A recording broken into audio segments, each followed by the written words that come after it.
Hello students, मैंने आपको बोला था कि नेक्स्ट क्लास में मैं आपको प्रो राटा वाला क्वेश्चन डिस्कस करूंगा, है ना। प्रो राटा क्या होता है, बहुत ही इंपॉर्टेंट टॉपिक है। बोर्ड में क्वेश्चन जो आता है जनरली वो प्रो राटा से ही आता है। तो चलो स्टार्ट करते हैं। क्या है, ज़्यादा टाइम वेस्ट नहीं करते हैं, तो ध्यान से जरा आज की क्लास को आप सुनना। एक क्वेश्चन करेंगे लेकिन थोड़ा टाइम टेकिंग क्वेश्चन होगा ये, ठीक। प्रो राटा का मतलब होता है प्रोपोर्शनेट अलॉटमेंट। प्रोपोर्शनेट अलॉटमेंट का मतलब हो गया कि कंपनी जितने शेयर्स इशू कर रही है उससे ज्यादा की एप्लीकेशंस आ रही है, यानी कि ओवर सब्सक्राइब्ड हो गए शेयर्स। फिर कंपनी ने क्या करा, क्योंकि डिमांड बहुत ज्यादा आ गई, सब लोग बहुत ज्यादा शेयर्स की डिमांड कर रहे हैं, कंपनी के पास उतने शेयर्स हैं नहीं, कंपनी नाराज भी नहीं करना चाहती सब लोगों को, तो कंपनी ने क्या करा, कुछ शेयर्स कट कर दिए। मतलब जितने शेयर्स मांगे कंपनी ने उनको उतने शेयर्स न देके उससे कम शेयर्स दे दिए। एग्जांपल के तौर पे ले लेते हैं, सपोज कंपनी ने बोला कि हम आपको 80% शेयर्स दे रहे हैं। अगर आपने 10 शेयर मांगे तो कंपनी ने आपको 8 ही शेयर दिए। 80% मतलब 8 शेयर्स दिए, और 2 शेयर का पैसा कंपनी ने अपने पास ही रख लिया और आपसे बोला देखो भैया, आपके जो 2 शेयर्स के पैसे हम अपने पास रख रहे हैं, आप हमारे शेयर होल्डर बन गए हो, आपके पास 8 शेयर्स तो हैं ही, आप आगे भी इंस्टॉलमेंट दोगे।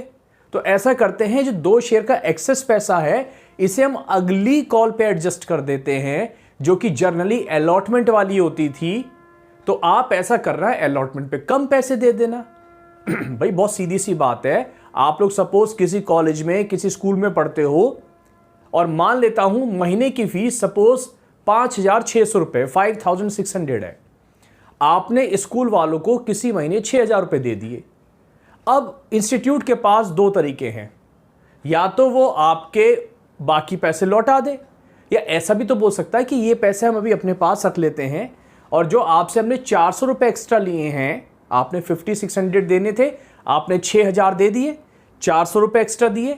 तो वो कह रहे हैं कॉलेज वाले, स्कूल वाले, इंस्टीट्यूट वाले, कि जो 400 रुपए आपने एक्स्ट्रा दिए हैं, आप ऐसा करो, अगले महीने की फीस में इसको एडजस्ट कर लेना। अगले महीने आप 5,600 रुपए ना देकर उसमें से 400 रुपए कट कर लेना, यानी कि 5,200 रुपए दे देना। क्या कोई दिक्कत वाली बात है? नहीं, कोई दिक्कत वाली बात नहीं है। तो सेम बात प्रो राटा में होती है। डिमांड ज्यादा की आती है, बहुत सिंपल लैंग्वेज में बोल रहा हूं, डिमांड ज्यादा की आएगी कंपनी के पास, कंपनी कम शेयर्स अलॉट करेगी, और जो एक्सेस पैसा होगा कंपनी उसे नेक्स्ट कॉल जर्नली जो कि अलॉटमेंट होती है उस पे एडजस्ट कर देती है। जरा समझते हैं एक बार। मैंने यहां लिखा शेयर्स इश्यूड, अप्लाइड, रिजेक्टेड और प्रो राटा। मान लो किसी कंपनी ने 10,000 शेयर्स इश्यू करे, एप्लीकेशंस रिसीव्ड हुई 15,000 की, ठीक है, 15,000 के लिए डिमांड आई। इसमें से कंपनी ने 3,000 शेयर्स का पैसा तो लौटा ही लिया, उनसे तो हाथ ही जोड़ लिए कि भैया आपको हम एक पैसा नहीं दे रहे हैं, आप तो अपना सारा पैसा वापस ले जाओ। तो इनको तुमने रिजेक्ट ही कर दिया, सेंट लेटर ऑफ रिग्रेट। इनको हम एक माफीनामा हमने भेज दिया कि आपको कोई हम शेयर्स नहीं दे पाएंगे, आपका जो पैसा था वो हम रिफंड कर रहे हैं।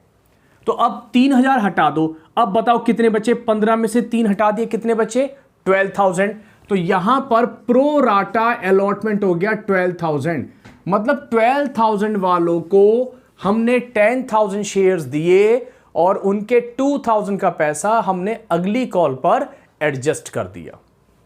उसके बाद एक और लेते हैं। मान लीजिए किसी क्वेश्चन में 20,000 शेयर्स इशू करे, एप्लीकेशंस रिसीव्ड हुई 30,000 की, रिजेक्ट हो गई 8,000। अब बताओ प्रो राटा इक्वेशन क्या बनेगी? 30 में से 8 हटा दो, जो रिजेक्ट हो गई उनको तो हटा ही दो, तो कितने बचे? 22। तो प्रो राटा इक्वेशन कैसे बोलोगे? 22,000 वालों को 20,000 शेयर्स दिए और 2,000 का पैसा अगली कॉल पर एडजस्ट कर दिया। इस रेशो को कभी कभी छोटा करके भी बोल देते हैं कि 22 वालों को 20 शेयर दिए। जिन्होंने 22 की डिमांड करी थी, कंपनी ने उनको 20 शेयर्स दिए। और छोटा करना चाहो 2 से और काट लो, 11 आएगा। 11 वालों को कितने शेयर्स दिए? 10 शेयर दिए और 1 शेयर का पैसा आगे भेज दिया। हालांकि जरूरत नहीं पड़ेगी, फिर भी पता होना चाहिए कि क्या मतलब है। तो हमारे को प्रोराटा इक्वेशन कोई पूछेगा तो हम बोलेंगे कि 22 वालों को 20,000 शेयर्स दिए और 2,000 का पैसा हमने आगे भेज दिया। एक और एग्जांपल लेते हैं। अब की बार 40,000 शेयर्स इशू करे, 60 की एप्लीकेशंस आ गई और प्रोराटा है इस बार 48। तो बताओ रिजेक्ट कितनी हुई होंगी? 60 में से अब 48 हटा लो, यानी कि 12,000 रिजेक्ट हो गई। ठीक है, समझ में आ रहा है? हां सर आ रहा है समझ में। अब मुझे बताओ जल्दी से प्रोराटा इक्वेशन क्या होगी? क्या होगी प्रोराटा इक्वेशन? कितने वालों को कितने दिए? 48,000 वालों को हमने यहां पर 40,000 शेयर्स दिए और 8,000 का पैसा हमने आगे ट्रांसफर कर दिया, अगली कॉल पर एडजस्ट कर दिया, जो कि मैं बार बार बोल रहा हूं जनरली अलॉटमेंट होती है। और अगर अलॉटमेंट नहीं है तो जो भी नेक्स्ट कॉल होगी उस पर एडजस्ट हो गया है। क्लियर? अब देखो इसके ऊपर एक क्वेश्चन और कराता हूं मैं आपको, और क्लियर हो जाएगा। तो आपको स्क्रीन पे एक ये क्वेश्चन नजर आ रहा है, आप इसका फटाफट स्क्रीनशॉट लो, फिर स्टार्ट करते हैं। ठीक,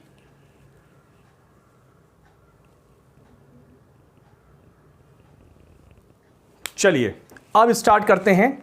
XYZ लिमिटेड इशूड 40,000 शेयर्स, मैंने वैसे लास्ट वाली चीज ही दे रखी है, 40,000 शेयर्स फॉर पब्लिक सब्सक्रिप्शन, मतलब पब्लिक को खरीदने के लिए 40,000 शेयर्स इशू करे। एप्लीकेशन रिसीव्ड हुई 60,000, यही वाला, और एप्लीकेशंस रिजेक्टेड 12,000, 12,000 रिजेक्ट हो गई। तो बताओ प्रोराटा क्या हुआ? 48 वालों को हमने 40,000 शेयर्स दिए, है ना, 48 वालों को 40,000 शेयर्स दिए और 8,000 का पैसा कहां चला गया? आगे अलॉटमेंट पे चला गया। उसके बाद and balance were made on pro rata basis, वो तुम समझ ही गए कि प्रोराटा मतलब 48 वालों को 40 दिए। आगे एप्लीकेशन 2 रुपए की है। जरा यहां तक की कहानी कर लें, फिर क्वेश्चन अभी आगे पढ़ते हैं। अब बताओ फर्स्ट एंट्री, मैं थोड़ा सा अब इस समय रफ करूंगा, ठीक, आप ध्यान देना, कॉन्सेप्ट पे काम कर रहे हैं कि प्रोराटा क्या है। इस प्रोराटा का आटा निकालते हैं पहले, तो प्रोराटा क्या है इसको समझ लेते हैं जरा। तो फर्स्ट एंट्री बोलो क्या बनती थी? फर्स्ट एंट्री बनती थी bank account debit to share application account. अच्छा, ये वाली एंट्री किससे बनती थी? जितनी एप्लीकेशन हमें रिसीव होती हैं। अच्छा, कितनी रिसीव हुई हैं? 60,000 एप्लीकेशंस रिसीव हुई थी शेयर्स खरीदने के लिए, तो 60,000 इंटू 2, तो 1,20,000 हमारे पास पैसा आ गया। बैंक बैलेंस इंक्रीज और एप्लीकेशन पे पैसा आ गया, एडवांस आ गया, लायबिलिटी इंक्रीज, इसलिए क्रेडिट कर दिया। Second entry share application account debit, share application account debit to, ये पैसा कहां कहां गया? टू शेयर कैपिटल, और कहां गया? टू कुछ रिजेक्ट हुआ है, जब रिजेक्ट हुआ है तो टू बैंक। देखो ना, पहली एंट्री थी पैसा आने की, बैंक टू शेयर एप्लीकेशन, जब रिजेक्ट करेंगे तो एंट्री को पलट दो, तो क्या बन जाएगी? Share application to bank. तो वही बनाइए, शेयर एप्लीकेशन टू बैंक। और प्रोराटा था, क्या करना था? एक्सेस पैसा कहां जाना था? कहां? अगली कॉल। अगली कॉल कौन सी होती है? अलॉटमेंट। तो टू शेयर अलॉटमेंट अकाउंट, ये पैसा आपका अगली कॉल पे चला गया। एप्लीकेशन जितने से क्रेडिट उतने से डेबिट। शेयर कैपिटल, जितने शेयर्स हमने एक्चुअली में अलॉट करे हैं, दिए हैं, पब्लिक को बांटे हैं, वो आएगा। कितने शेयर्स दिए थे? 40,000, जो कंपनी ने शेयर्स इशू करे थे उससे ज्यादा तो दे ही नहीं सकती थी। 80,000 रुपीज के शेयर्स शेयर कैपिटल में आ जाएंगे, कैपिटल इंक्रीज हो जाएगी। बताओ रिजेक्ट कितने हुए थे? आप पढ़ो तो कितना था रिजेक्टेड? 12,000। तो 12,000 वालों से तो भैया हाथ जोड़ लिए कि लो भैया आप अपने 2 रुपए वापस ले जाओ, आपसे 24,000 लिए थे, 24,000 हम आपके वापस कर रहे हैं। और कितने वालों को कितने दिए थे? 48 वालों को 40 दिए थे। तो कितने शेयर का पैसा आगे गया? एक्सेस पैसा 8,000 का पैसा आगे गया। तो 8,000 इंटू 2, 16,000 जो हमारे पास एक्सेस मनी आई थी वो हमने अगली कॉल यानी कि अलॉटमेंट पे एडजस्ट कर दी। तो 120 में से कुछ पैसा कैपिटल में, कुछ पैसा रिजेक्ट, और जो फालतू पैसा बचा वो हमने अलॉटमेंट पे भेज दिया। इसे मैं ये भी कह सकता हूं 120 में से ये आप माइनस कर लो 80 और 24 तो भी डिफरेंस आ जाएगा। लेकिन और क्लियरिटी के लिए कि भाई 8000 शेयर्स का पैसा फालतू पड़ा था वो कंपनी ने आगे एडजस्ट कर दिया। नरेशन बीइंग फर्स्ट वाले की एप्लीकेशन मनी रिसीव्ड, सेकंड वाले की दिमाग पे जोर नहीं डालना, क्या बीइंग एप्लीकेशन मनी एडजस्टेड, बस बात खत्म। आगे चलते हैं। 2 एंट्रीज बनने के बाद नेक्स्ट एंट्री मैं हटा रहा हूं साथ साथ, ठीक। उसके बाद नेक्स्ट एंट्री कौन सी बनेगी, अलॉटमेंट ड्यू करने की। अलॉटमेंट ड्यू करते समय पब्लिक हमारी डेटर, पब्लिक मतलब मेंबर हमारे डेटर, और मेंबर जब हमारे डेटर होते हैं तो डेटर को डेबिट किया जाता है। तो ड्यू एंट्री में हमेशा instalment debit to share capital, to share capital कितने पर, ये तो 40,000 पे ही चलेगा। और कितना पैसा था, अब एक बार जरा आप चेक कर लो, अलॉटमेंट 5+2 है। चलो जी चलो, इसमें प्रीमियम भी आ गया। और जब प्रीमियम आता था तो प्रीमियम को क्या करते थे बताओ, प्रीमियम को सर क्रेडिट करते थे। प्रीमियम कौन सा अकाउंट है, नॉमिनल अकाउंट है। नॉमिनल का rule credit all incomes and gains, जितने भी फायदे होते हैं उनको क्रेडिट किया जाता है। तो 40,000 इंटू 5 तो मेंबर से आने हैं, कितने हुए 2 लाख रुपए। कैपिटल के कितने आने हैं इसमें, 3+2 है ना, तो 3 रुपए कैपिटल के नाम के हैं, 2 रुपए आपके प्रीमियम के नाम के हैं। तो 120 आप कैपिटल मांगो रहे हो और 80,000 आप इनसे प्रीमियम का पैसा मांग रहे हो। नरेशन किस बात की है, ड्यू की है। Being allotment money due, receive करते हैं। रिसीव की एंट्री बताओ, जब रिसीव करेंगे तो बताओ बैंक बैलेंस इंक्रीज, और जब बैंक बैलेंस इंक्रीज होता है तो बैंक को डेबिट किया जाता है। अब पढ़ो जरा क्वेश्चन आगे, वो कह रहे हैं एक्स एक शेयर होल्डर था who applied for 480 shares failed to pay allotment and his shares were forfeited after allotment. अब जरा यहां तक की कहानी पढ़ते हैं। एक बंदा था जिसने 480 शेयर्स के लिए अप्लाई किया, अंडरलाइन अंडरलाइन अप्लाइड दे रखा है, उसने अप्लाई किया था 480 शेयर्स के लिए और वो अलॉटमेंट का पैसा नहीं दे पाया, डिफॉल्टर हो गया। अब बताओ जब कोई पैसा नहीं दे पाता था तो किस नाम से डेबिट करते थे, कॉल्स इन एरियर्स के नाम से डेबिट करते थे। और 2 जो इंस्टॉलमेंट है यानी कि जो अलॉटमेंट डेबिट कर रखा था इसका हिसाब हो गया, अलॉटमेंट को क्रेडिट कर दिया, 2 शेयर अलॉटमेंट। अलॉटमेंट जितने से डेबिट उतने से क्रेडिट, कितने से डेबिट है 2 लाख से, तो क्रेडिट भी कितने से होगा 2 लाख से। लेकिन सावधान, आप जरा सेकंड एंट्री में देखो, वहां पर जो एक्सेस पैसा आया हुआ था वो ऑलरेडी आपने अलॉटमेंट में ट्रांसफर कर दिया था ना, अलॉटमेंट पे कितना 16,000 रुपए। तो जो 16,000 रुपए पहले आ गए अब थोड़ी ना आएंगे, यही तो बात हुई थी, फीस आपने ज्यादा जमा करवा दी थी तो अगले महीने एडजस्ट करनी थी। तो ऐसे हमारे पास जो फालतू पैसे आ गए थे 16,000 रुपए अलॉटमेंट पे हमने ट्रांसफर कर दिए थे, तो वो पैसे अब कम आएंगे। तो 2 लाख में से 16 कम कर लो तो कितने आ जाएंगे 184,000। ये हमने 2 लाख रुपए से जो डेबिट हो रहा था क्रेडिट करना था, 184 से यहां क्रेडिट हो गया, और 16,000 रुपए से सेकंड एंट्री में 2 शेयर अलॉटमेंट आप देखो क्रेडिट हो रहा है। तो टोटल कितने से हो गया 2 लाख रुपए से क्रेडिट हो चुका है, एक बार सेकंड एंट्री में और एक बार यहां पर। अब कॉल्स इन एरियर्स, सारा ध्यान इसके कॉल्स इन ईयर्स पे ही रखना है बस, कि कॉल्स इन ईयर्स कैसे निकाला जाएगा। इसके लिए एक आपको वर्किंग नोट बनाना पड़ेगा। मैं जरा ये वाली एंट्री हटा देता हूं वर्किंग नोट बताने के लिए आपको, और वर्किंग नोट आपको हमेशा फेयर पार्ट के बाद ही बनाना है। मेरे पास स्पेस नहीं है इसलिए मैं आपको बीच में बना के दिखा रहा हूं। अंदाजे से जगह छोड़ देना कॉपी में, उसके बाद आपको वर्किंग नोट तैयार करना है। तो ये वर्किंग नोट कब बनाओगे, ध्यान रखना मेरी जब ये 2 कंडीशन पूरी हो रही हो, पहला प्रोराटा हो, दूसरा उसने अलॉटमेंट का पैसा ना दिया हो। अब मैं अलॉटमेंट ही क्यों बोल रहा हूं, क्योंकि फालतू पैसा अलॉटमेंट पे गया था तो गड़बड़ झाला अलॉटमेंट पे हो गया। भाई उस बंदे के कुछ पैसे आए होंगे, वो हमने अलॉटमेंट पे ट्रांसफर कर दिए होंगे पहले से, और अब उसने अलॉटमेंट दी नहीं है तो यहां में एडजस्टमेंट करनी पड़ेगी कुछ। अभी मैं बता रहा हूं, आपको समझ में आ जाएगा, ध्यान देना। तो वर्किंग नोट बस ये ध्यान रखो कि ये वाला वर्किंग नोट कब बनाओगे, जब प्रोराटा हो और उसने अलॉटमेंट का पैसा ना दिया हो। अलॉटमेंट क्यों बोल रहा हूं? क्योंकि वो पैसा अलॉटमेंट पे गया था और किसी और कॉल पे गया होगा, अगर वो वाला पैसा नहीं दिया होगा तो भी ये वर्किंग नोट बनेगा। लेकिन 99% केसेस में वो पैसा अलॉटमेंट पे ही जाता है, इसलिए हम ये बोल देते हैं कि प्रो राटा अलॉटमेंट हो और अलॉटमेंट का पैसा नहीं दिया तो ये वर्किंग नोट बनेगा। क्लियर? दोनों बातें पूरी होनी चाहिए। तो इस क्वेश्चन में प्रो राटा भी है और उसने अलॉटमेंट का पैसा नहीं दिया। तो कैसे बनाओगे? यहां लिखा अप्लाइड, यहां लिखा हमने अलॉटेड। ठीक है, अप्लाइड और अलॉटेड। अब कैसे करेंगे इसमें अप्लाइड और अलॉटेड की अगर हम लोग बात करें तो इसमें आप देखो कितने शेयर्स उसने अप्लाई किए थे।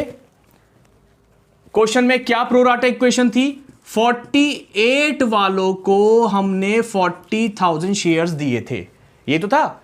अप्लाइड जितने की डिमांड होती है, अलॉटेड जितने दिए जाते हैं। अप्लाइड हमेशा ज्यादा होंगे और अलॉटेड हमेशा कम होंगे। प्रोराटा था क्या? बहुत सिंपल लैंग्वेज ध्यान रखनी है। डिमांड ज्यादा की आती है कंपनी के पास, कंपनी शेयर्स कम अलॉट करती है और एक्सेस पैसा कंपनी अगली कॉल पर एडजस्ट कर देती है। तो 48 वालों को 40,000 दिए थे।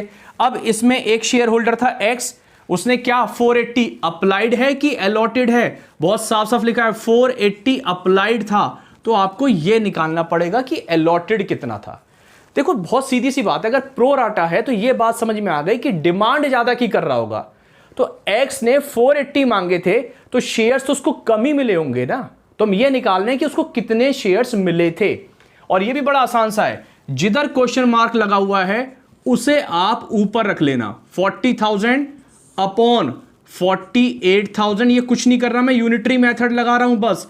जिन बच्चों का मैथ्स में हाथ तंग है उनके लिए मैंने ऐसे बता दिया, और जिनका मैथ्स में हाथ अच्छा है वो समझ रहे होंगे कोई बड़ी बात नहीं है कि 40 अलॉटेड हैं, 48 अप्लाइड हैं, तो 480 पर कितने शेयर्स अलॉट हुए होंगे। और जिनको नहीं पता बस वो ध्यान रख लें, जिधर क्वेश्चन मार्क लग रहा है उसे आपको ऊपर रखना है।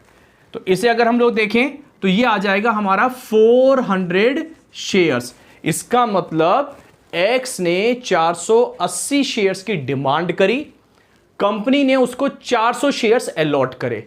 तो बताओ कितने शेयर का पैसा एक्स का फालतू पहुंच गया कंपनी के पास? बहुत सिंपल सा हिसाब है, 80 शेयर। तो यहां लिखो अब आप एक्सेस मनी। एक्सेस मनी कितना? 480 मांगे थे, 400 दिए, 80 शेयर का पैसा उसने एक्सेस दे दिया था। अच्छा कब दिया होगा? बिल्कुल शुरुआत में। शुरुआत मतलब एप्लीकेशन के टाइम पे। तो यहां किससे मल्टीप्लाई करूंगा? एप्लीकेशन वाली अमाउंट से, 2 रुपए से। तो कितना हो गया? 160 इस बंदे के फालतू आ गए थे कंपनी के पास। बताओ कंपनी ने 160 रुपए का क्या करा होगा? कौन सी कॉल पे एडजस्ट करा होगा? अगली कॉल पर एडजस्ट करा होगा। और अगली कॉल कौन सी थी? अलॉटमेंट थी। तो अलॉटमेंट पर एडजस्ट करेंगे। तो अब जरा देखें अलॉटमेंट पे इसे कितने देने थे। मैं हटा रहा हूं बार बार क्योंकि स्पेस कम है, ध्यान रखना है ना। तो आप इसका स्क्रीनशॉट वगैरह लेते चलना या नोट करते चलो। तो एक्सेस मनी आ गया हमारा 160। तो जी अलॉटमेंट अगर हम लोग देखें, अलॉटमेंट ड्यू एक्स से कितना आना था? एक्स के पास कितने शेयर्स हैं? 400। अलॉटमेंट कितने की है? 5 रुपए की। 200 रुपए आने थे, सॉरी 2000 रुपए आने थे।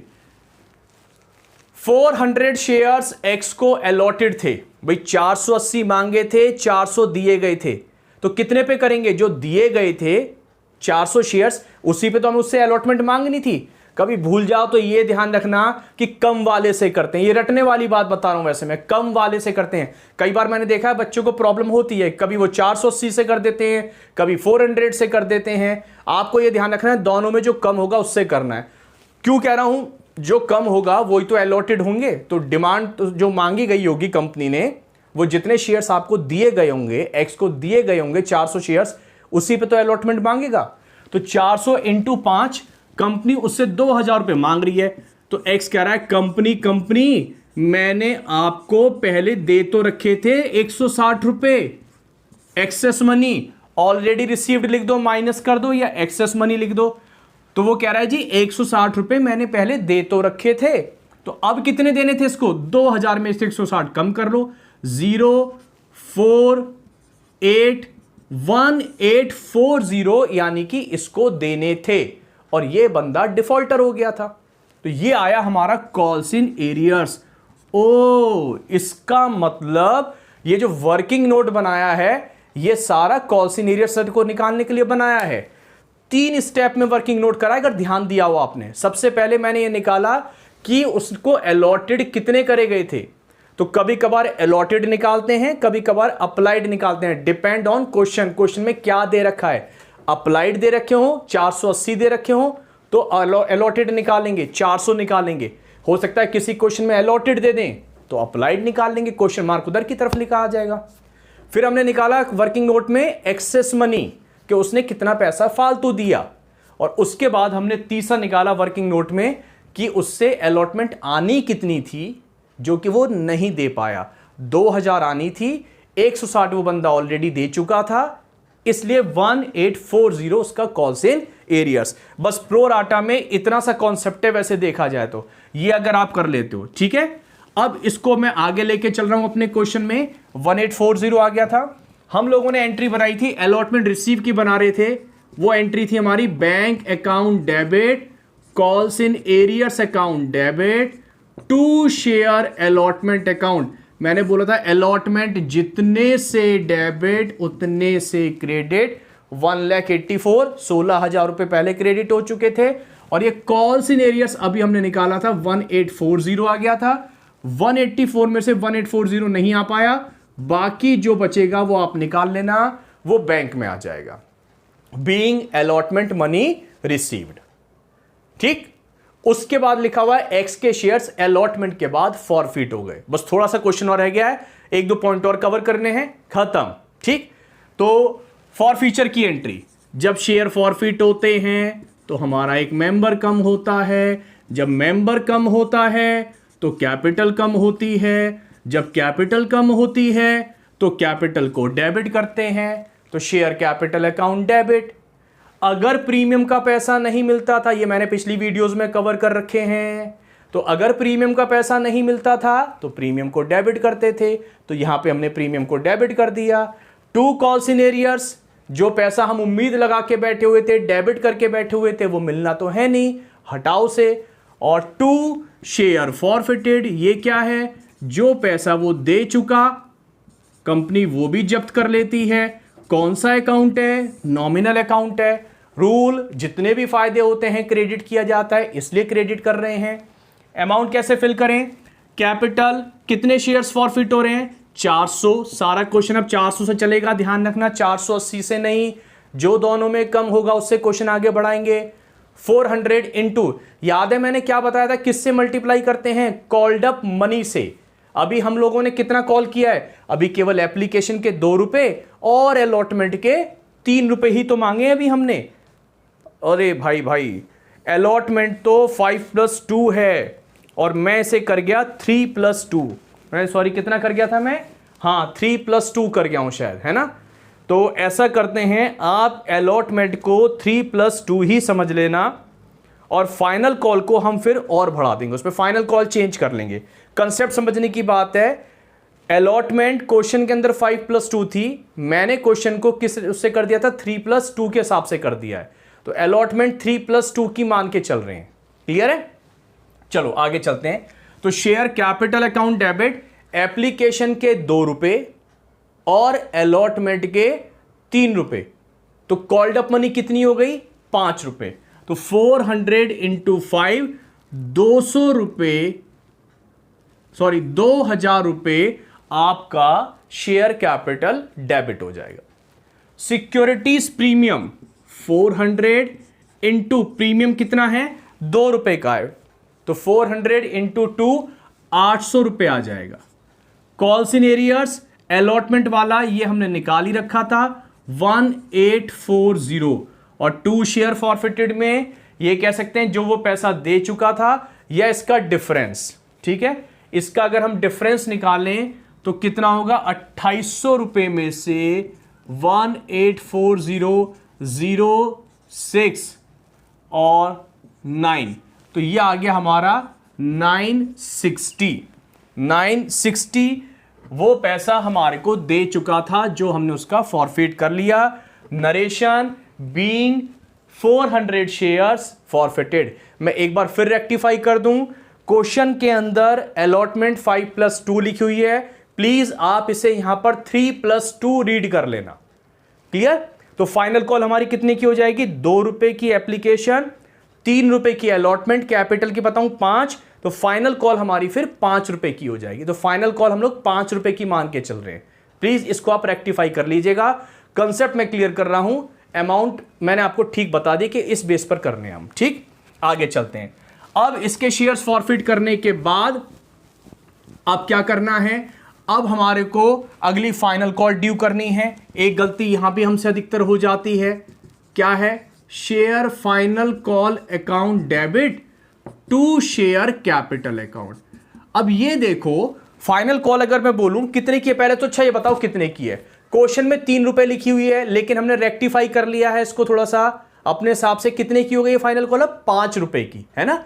तो फाइनल कॉल 5 रुपए की है। कितने शेयर्स पे? 40,000 शेयर्स पे। लेकिन लेकिन लेकिन अभी अभी हमने एक्स की शेयर्स फॉरफिट करें, एक्स को बाहर कर दिया है, एक्स की मेंबरशिप टर्मिनेट कर दी। तो बताओ अब जब एक्स हमारा मेंबर ही नहीं है तो क्या उससे हम फाइनल कॉल मांगेंगे? मतलब ही नहीं। एक्स से हमारा नाता टूट गया, कनेक्शन कट। तो अब एक्स से कोई लेना देना नहीं है। तो 40,000 में से 400 शेयर्स कम कर लेना, तो कितने बचे? 39,600 शेयर्स इंटू 5 के हिसाब से मल्टीप्लाई करना। जो वैल्यू आएगी वो हम यहां पर लिख देंगे। मैं थोड़ी कैलकुलेशन पे कम ध्यान दे रहा हूं, मैं सिर्फ कंसेप्ट समझाने की कोशिश कर रहा हूं, इसलिए आप उसको जरा ध्यान से कर लेना। ठीक, तो 39,600 शेयर्स हमने एक्स के हटा दिए क्योंकि एक्स से आप फाइनल कॉल नहीं मांगोगे। रिसीव करते हैं। रिसीव में bank account debit to share final call, जितने से डेबिट उतने से क्रेडिट। फाइनल कॉल का पैसा तो और तो कोई यही नहीं, दे दिया है सब लोगों ने। तो ये जितने से आपने ये वाली एंट्री बनाओगे उतने से ये वाला अमाउंट रिसीव कर लेना। Narration being final call money due और इसकी being final call money received. बस 2 एंट्री का काम और रह गया। वो कह रहे हैं उसके बाद हमने ये वाले शेयर्स री इशू कर दिए थे जो फॉरफिट करे थे। तो री इशू की एंट्री बोलो। बैंक अकाउंट डेबिट, जब री इशू करेंगे तो पैसा आएगा, पैसा आता है तो डेबिट। कितने आ रहे हैं? 400 शेयर्स हमने री इशू करें। 400 ही करें ना भाई, देख लेना। हाँ 400 ही कर रहे हैं। कह रहे री इशूड आफ्टर फाइनल कॉल, सारी करें 9 रुपए के रेट पर 3600 रुपए आ गए। कितने रुपए का लॉस हो गया? 1 रुपए का। 1 रुपए का कैसे हो गया? अरे सर 9 रुपए में बेचा है तो 1 रुपए का ही तो लॉस बनता है। हाँ ठीक है, 400 रुपए का लॉस। 400 इंटू 1, 400 रुपए। ये लॉस याद है कहां से पूरा करते थे? हाँ सर, शेयर फॉरफिटेड अकाउंट से पूरा करते थे। जो हमारा फॉरफिचर में शेयर फॉरफिटेड पड़ा होता है, क्रेडिट पड़ा होता है, उस फायदे में से लॉस पूरा करते थे। और टू शेयर कैपिटल, एक मेंबर इंक्रीज, मेंबर के इंक्रीज होने से कैपिटल भी increase. Being shares reissued. Last entry लो जी, आ गया लास्ट स्टेशन आ गया। Share forfeited account debit to कहां भेज देते हैं री इशू के बाद?